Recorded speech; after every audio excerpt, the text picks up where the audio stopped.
Hello दोस्तों, स्वागत है आपका हमारे YouTube channel higher developing session पे। आज हम आपके लिए जैसा कि बताया था लेके आए हैं कुछ एसिड्स और उनसे वो प्राप्त किससे होते हैं, सोर्सेज क्या हैं उनके, तो इनके बारे में आज हम स्टडी करने वाले हैं। तो देखिए चलते हैं। एसिटिक एसिड नाम सुना ही होगा आपने। एसिटिक एसिड अगर नहीं सुना हो तो आज सुन लीजिए। एसिटिक एसिड जो होता है वो कहाँ पाया जाता है? विनेगर के अंदर पाया जाता है। विनेगर आप कहाँ यूज करते हैं बेटा? विनेगर को हम यूज कहाँ करते हैं? विनेगर यूज किया जाता है बेटा पिकल के अंदर। जो अपने अचार होते हैं, अचार में हम विनेगर डालते हैं जिससे कि वो खराब नहीं हो, तो विनेगर डाला जाता है पिकल्स में। अब विनेगर होता क्या है? विनेगर जो होता है उसमें लगभग 5% तो होता है आपका acetic acid, 5% acetic acid and 95% क्या होता है? वाटर। और तब जाके बनता है आपका विनेगर, जिसका यूज हम कहाँ करते हैं? पिकल्स में। आइए देखते हैं आगे। अब सिट्रिक एसिड। सिट्रिक एसिड जो होता है सिट्रस फ्रूट में होता है। सिट्रस फ्रूट यानी खट्टे फल। भाई सिट्रस का मतलब ही खट्टा होता है, सिट्रस से ही बना है आपका सिट्रिक। अगर सिट्रिक आपको दिख जाए समझ जाना है क्या ये हमसे किसकी बात कर रहा है? सिट्रस फ्रूट की बात कर रहे हैं। जो खट्टी चीजें होंगी मोस्टली फ्रूट्स, उनके अंदर आपका सिट्रस एसिड पाया जाता है।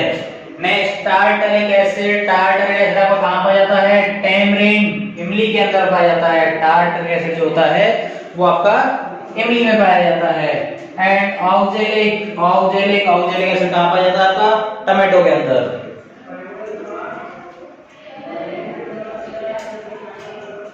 ऑक्जेलिक एसिड कहां पाया जाता है? टमाटो के अंदर। टैमरिंड के साथ आप इसमें ग्रेप्स भी लिख सकते हो। टैमरिंड जो टार्टरिक एसिड होता है ग्रेप्स में पाया जाता है। ये अपना टमाटो हो गया है। मैलिक एसिड जो होता है वो ग्रीन एप्पल जो शुरुआत में कच्चा होता है तो उस कंडीशन में उसमें क्या होता है?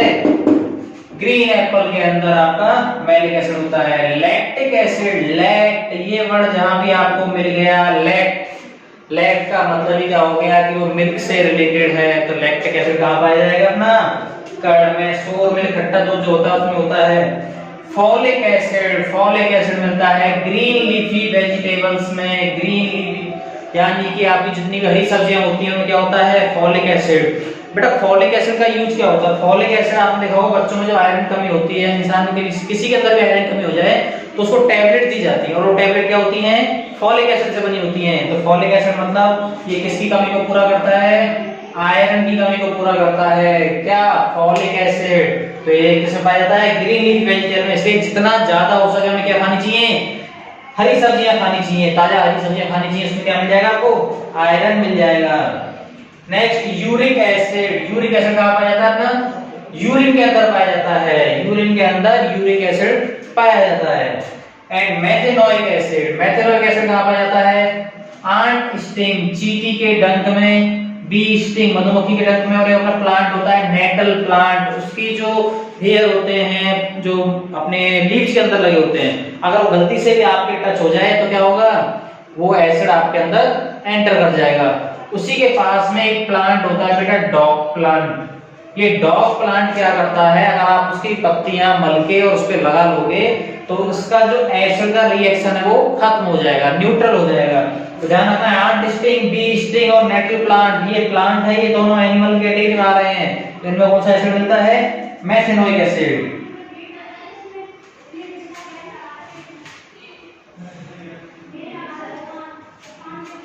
नेक्स्ट टैनिक एसिड कहां मिलता है आपका? टी में। बार, पेड़ों की बार होती है वहां टैनिक एसिड मिलता है और टी के अंदर मिलता है। इसीलिए कहते हैं हमें ज्यादा चाय नहीं पीनी चाहिए, क्योंकि सुबह के टाइम खाली पेट चाय पीने से क्या होगा? एक तो हमारे पेट के अंदर पहले से एसिड होता है। कौन सा एसिड होता है? वो मैंने राइट नहीं किया है, HCl। कौन सा एसिड होता है पेट में? HCl। और खाली पेट अगर हमने चाय पी ली, चाय का यूज कर लिया, तो हमारे अंदर कौन सा एसिड हो जाएगा? Tannic acid. एक तो पहले से ही एसिड और एक दूसरा एसिड और चला गया, तो हमें क्या हो सकती है? एसिडिटी हो सकती है।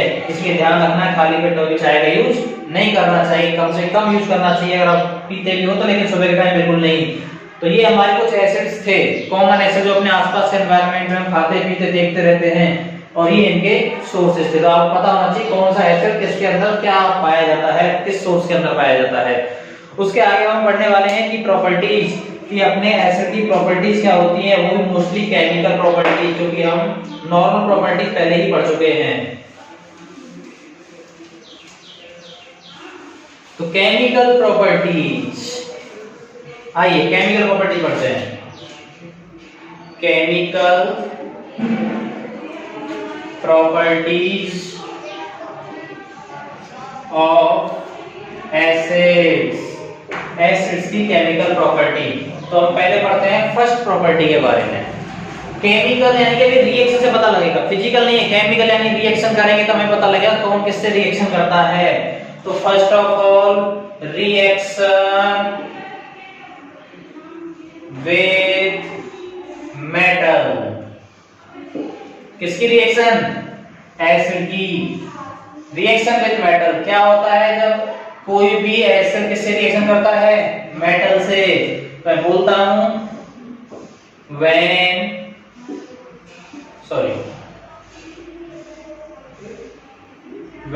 acid react with metal then form salt and evolve hydrogen gas। Definition क्या हुई? when acid react with metal then form salt and evolve hydrogen gas। अगर आपको इस तरह से ये लर्न हो गया तो आप अपनी डेफिनेशन खुद लिख सकते हो। कैसे? ये आपको पता है ये रिएक्टेंट है, ये अपने प्रोडक्ट है। तो कैसे लिखेंगे? when acid react with metal then form salt and evolve hydrogen gas। evolve का मतलब होता है बाहर निकलना, evolve। और ये सिंबल जो होता है गैस के लिए आता है। जब भी गैस बाहर निकलेगी तो आपको ये सिंबल लिखा हुआ मिलेगा। तो फर्स्ट प्रॉपर्टी हो गई एसिड मेटल के साथ रिएक्शन करता है, क्या बनाता है? साल्ट और H2 गैस इवॉल्व करता है। अगर आप एग्जांपल की बात करते हैं तो आप एग्जांपल ले लेते हैं HCl। एसिड है हाइड्रोक्लोरिक एसिड, जो कहां मिलता है? आपके पेट में मिलता है, स्टोमक में मिलता है। HCl की रिएक्शन हम करा देते हैं लाइक आयरन से, तो बनता है अपना FeCl2 plus H2 gas remove होती है, बैलेंस कर दिया है हमने इसको। तो ये बन गया आपका साल्ट और H2 गैस रिमूव हो गई आयरन से रिएक्शन करने पे। अगर आप इसकी रिएक्शन किसी और से कराना चाहो, जैसे कि सेकंड हमने ले लिया H2SO4 sulphuric acid, king of chemical, king of acids, इसकी रिएक्शन अगर हम करा देते हैं किससे? Zn से, तो क्या बनेगा? जिंक के साथ ZnSO4 प्लस कौन सी गैस निकलेगी? H2 gas. तो ये आपको याद रखना है, जब कभी भी एसिड रिएक्शन करेगा मेटल के साथ तो अपने साल्ट बनेंगे और कौन सी गैस निकलेगी? H2 गैस निकलेगी। और यही रीजन है कि हम किसी भी खट्टी चीज को मेटल के कंटेनर में नहीं रखते हैं। अचार को कभी भी आपने मेटल कंटेनर रखा हुआ नहीं देखा होगा, देखा है कभी? हम कभी भी अपने मेटल कंटेनर में अचार वगैरह नहीं रखते हैं। इसको या तो प्लास्टिक के डब्बे में रखते हैं या फिर कांच के डब्बे में रखते हैं। उसका रीजन क्या है? Because metal react with acid and form salt and evolve hydrogen gas. अगर उसकी रिएक्शन हो गई तो जो आपका पदार्थ है, जो आपने सब्सटेंस में रखा है, वो क्या हो जाएगा? खराब हो जाएगा। इसलिए हम उसको मेटल कंटेनर में नहीं रखते खट्टी चीजों को अक्सर कर, क्योंकि उससे खराब होने से बचाना है। और हम कर्ड को नहीं रखते हैं मेटालिक कंटेनर में, जैसे कर्ड को हम कभी भी कॉपर वेसल में नहीं रखते हैं, कॉपर के बर्तन में नहीं रखते हैं। क्यों? यही रिएक्शन सेम होगी और वो क्या हो जाएगा? पॉइजनस हो सकता है, जहर बन सकता है। तो ये रिएक्शन आपको पता होना चाहिए कि एसिड और मेटल रिएक्शन कर लेते हैं और साल्ट बनता है। साल्ट खाने वाला वो नहीं कि आपने हमेशा आप ही सोचते रहो NaCl बनेगा, ये भी अपने साल्ट है। और हर तरह का साल्ट होता है, अलग अलग उससे क्या होते हैं? यूज होते हैं। नेक्स्ट सेकंड प्रॉपर्टी पढ़ते हैं बेटा हम इसकी। सेकंड प्रॉपर्टी क्या है? रिएक्शन विद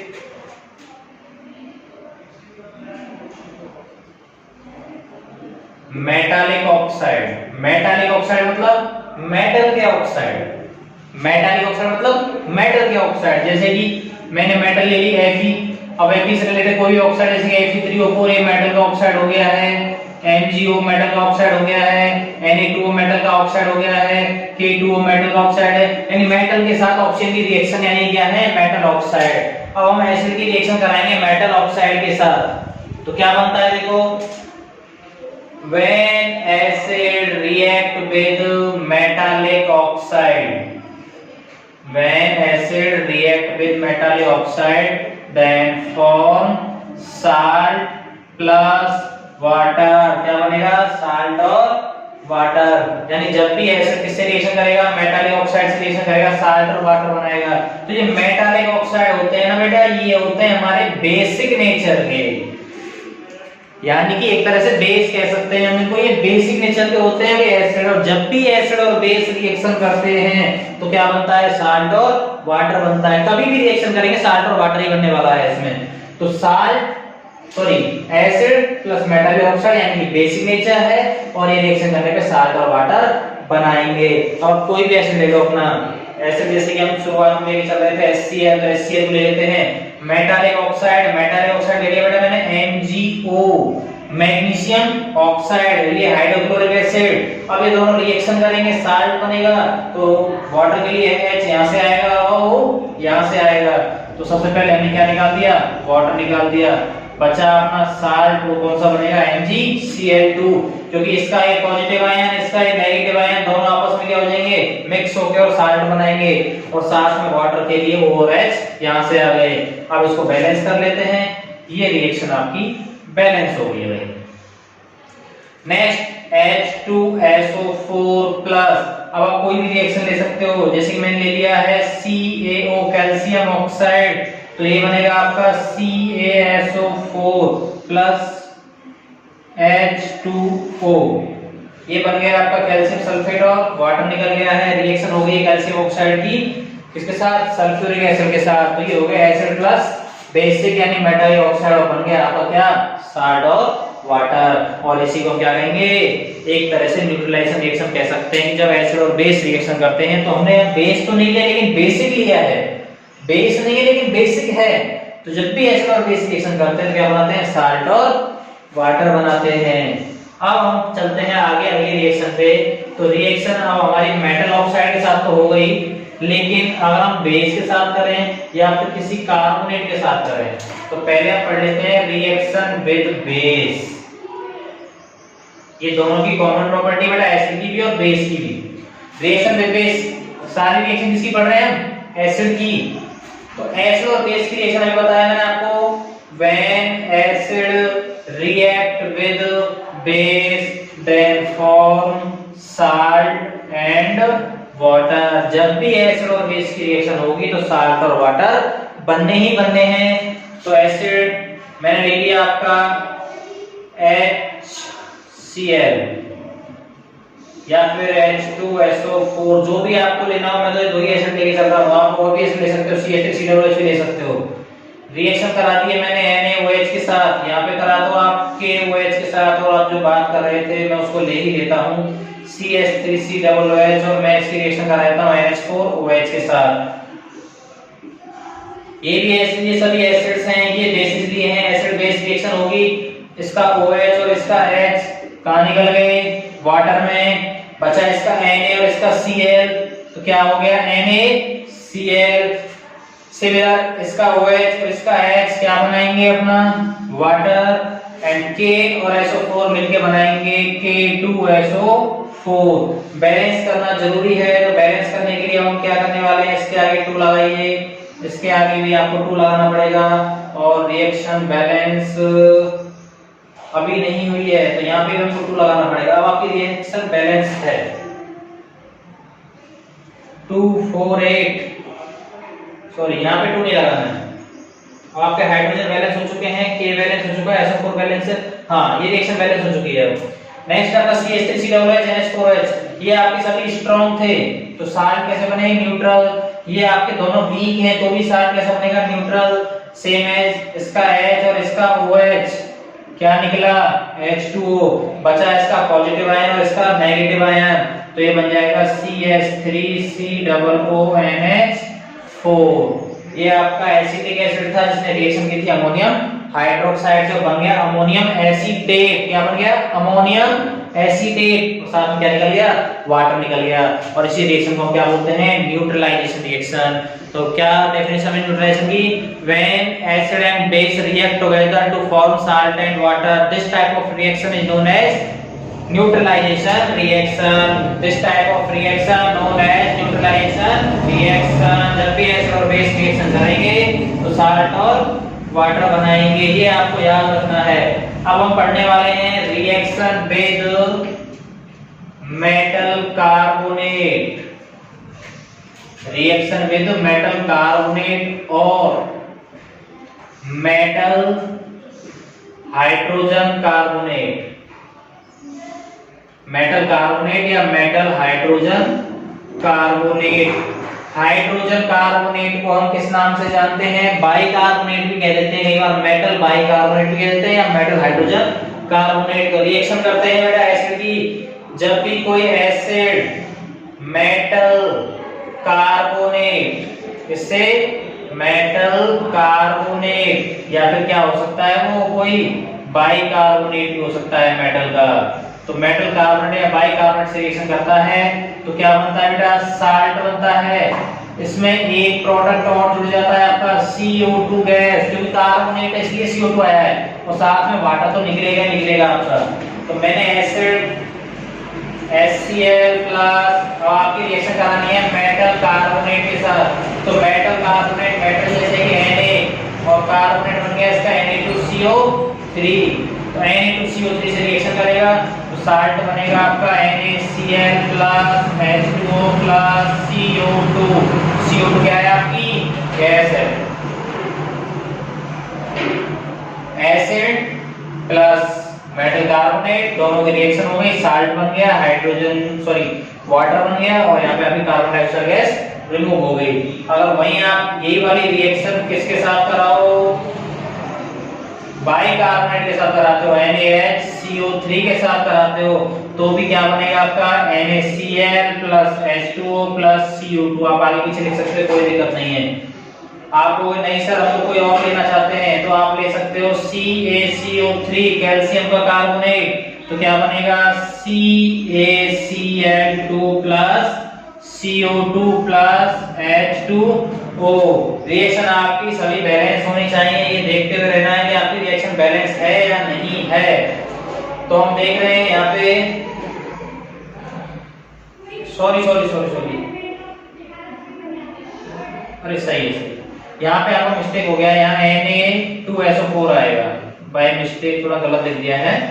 हाँ, H2SO4 रिएक्शन NaCO3 से कराएंगे तो बनेगा Na2SO4। यहाँ पे सल्फ्यूरिक एसिड लिया हमने, मैंने हाइड्रोक्लोरिक के अकॉर्डिंग कर दिया था। तो सल्फ्यूरिक एसिड से बन गया आपका Na2SO4। तो इसको बैलेंस करने के लिए इसका क्या लगाना पड़ेगा? 2। तो सोडियम यहाँ पे 2 हो गए आपके, हाइड्रोजन है, हाइड्रोजन भी आपके बैलेंस हो गए और ऑक्सीजन भी आपके बैलेंस हैं। Then no doubt 4 to 8 to 6 and to 8 यहाँ पे आपके 3 6 और 4 10। नहीं बेटा अभी ऑक्सीजन बैलेंस नहीं है क्योंकि कार्बन भी बैलेंस नहीं है। अब आपका कार्बन भी बैलेंस है, हाँ ऑल ओके।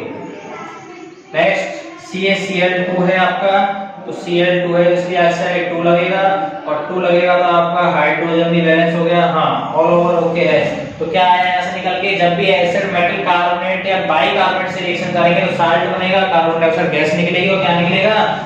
पानी निकलेगा, वाटर निकलेगा।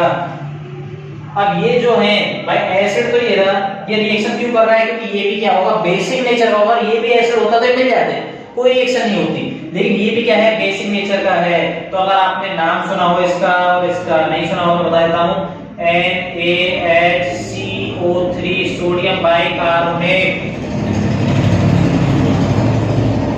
सोडियम बाइकार्बोनेट को बोलते हैं बेकिंग सोडा, खाने का सोडा, जिसको हम खाने में डालते हैं चीजों को सॉफ्ट स्पंजी बनाने के लिए, जैसे केक वगैरह में डाला जाता है। तो इसका यूज क्या है? यदि आपको एसिडिटी होती है तो आप इसको पानी में घोल के पी सकते हो, आपकी एसिडिटी क्या हो जाएगी? खत्म हो जाएगी। हमारे पास एसिड कौन सा है?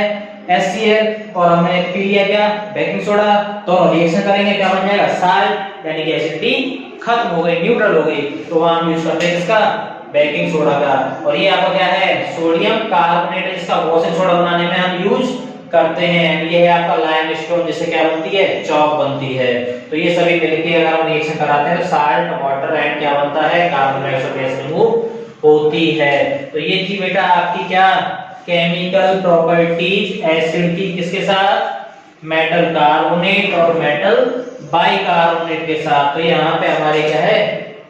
एसिड की ये प्रॉपर्टी पूरी हुई है। तो एक चीज बताई थी आपको जैसे कि मैंने बताया था कि एसिड जब भी रिएक्शन करता है मेटल के साथ तो क्या बनाता है, साल्ट बनाता है, प्लस में क्या निकालता है, H2 गैस। लेकिन अगर हम बात करते हैं HNO3 नाइट्रिक एसिड की, अगर हम बात करते हैं तो जब भी इसकी रिएक्शन किससे कराई जाए, मेटल से कराई जाए तो ये होता है बेटा हाईली ऑक्सीडाइजिंग। ऑक्सीडाइजिंग मतलब ऑक्सीजन ऐड कर देता है, ऑक्सीडेशन कर देता है। तो ये जो यहाँ पे हाइड्रोजन होता है ना, इसका ऑक्सीडेशन होने के बाद क्या बन जाता है, वाटर बन जाता है। यानी यहाँ पे आपकी H2 गैस नहीं निकलेगी। ये H2 गैस कब निकलेगी, यदि इसकी रिएक्शन में किससे कराऊं, या तो Mg से कराऊं या MnC। दो मेटल हैं जिनके साथ ये रिएक्शन करने पे कौन सी गैस निकालता है, H2 गैस निकालता है। और यहाँ पे आपके क्या बनते हैं, नाइट्रेट ऑफ मेटल। कौन सी मेटल, ये दो मेटल लिए हैं, दोनों मेटल क्या बनेंगे यहाँ पे, नाइट्रेट बनेंगे। अगर हम यहाँ की बात करते हैं तो HNO3 रिएक्शन करेगा तो वाटर तो निकलेगा, लेकिन खुद के क्या बना लेगा, यहाँ पे ऑक्साइड बनाएगा बेटा, ऑक्साइड ऑफ नाइट्रोजन। यानी खुद क्या हो जाता है, ये रिड्यूस हो जाता है, इसमें से H निकल जाता है, रिडक्शन हो जाता है। तो वहां पे अपने साल्ट के साथ क्या बना लेगा, ये ऑक्साइड ऑफ नाइट्रोजन। साथ में साल्ट तो इसका रहेगा ही रहेगा, उसमें कोई डाउट नहीं है। लेकिन यहाँ पे क्या है, ऑक्साइड बन जाएगा नाइट्रोजन का। तो ये आपको ध्यान रखना है, ठीक है। तो ये प्रॉपर्टी मेटल के अंदर थी, लेकिन इसको हम क्या बोलते हैं, एक्सेप्शन। ये आपका एक्सेप्शन है। एक्सेप्शन यानी कि अपवाद। ये प्रॉपर्टी उनसे क्या है, मैच में थोड़ी सी होती है, अलग होती है। तो इसी के साथ हमारे एसिड की जो प्रॉपर्टीज है वो कंप्लीटली फिनिश हो चुकी हैं। अब हम पढ़ेंगे बेसिक प्रॉपर्टी के बारे में कि बेस जो होते हैं वो किस किस के साथ रिएक्शन कर लेते हैं। तो केमिकल प्रॉपर्टी पढ़ेंगे अब बेटा बेस की। तो अपना अगला है chemical property of bases, chemical property of base. तो बेटा फर्स्ट प्रॉपर्टी तो दोनों में बताया था कॉमन है। अगर बेस किससे रिएक्शन करता है, एसिड से रिएक्शन करता है। पहला क्या है, when base react with acid then for salt and water. तो इसमें तो आपको चेंज करने का नहीं है, जैसा आपका एसिड का था सेम है पे बेस का होगा, ये रिएक्शन सेम रहेगी दोनों के अंदर।